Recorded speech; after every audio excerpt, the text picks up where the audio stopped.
যে সমস্ত মায়েরা ভাবে যে তাদের বাচ্চা অনেক ছোট, তার বাচ্চা তার নিজের কাজটা করতে অক্ষম, তারা কিন্তু ভুল ভাবে। কারণ বাচ্চারা হচ্ছে অভ্যেসের দাস। তাদেরকে যেটা শেখানো হবে তারা কিন্তু সেটাই শিখবে।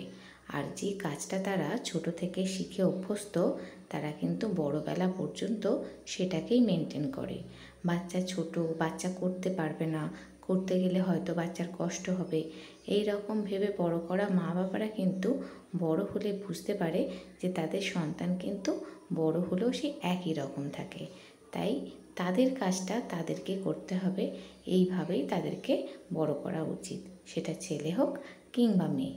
তাহলে দেখবেন পরবর্তী সময়ে ওরা যখন বড় হবে ওদের কোনোই অসুবিধা হবে না নিজেদের কাজ নিজেদের করতে। তাই অভ্যেসটা সবসময় তাদেরকে ছোট থেকেই শিখিয়ে দেওয়া উচিত। তারা যেটা দেখবে, যেভাবে বড় হবে, বড় হলে কিন্তু সেটা মেনটেন করতেও তাদের কষ্ট হবে না। আর হঠাৎ করে যদি তাদেরকে বলা যায় যে তোমার কাজটা তুমি নিজে করো, সেটা কিন্তু তাদের জন্য বেশি কষ্টকর হবে।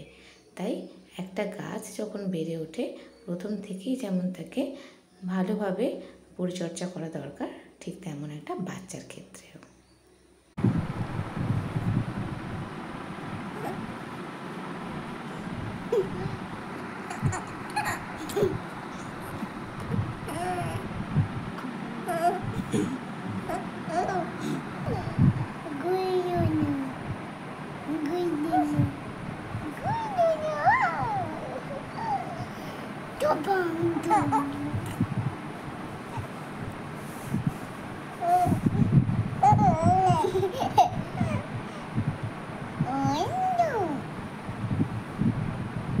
Bibi, bismillah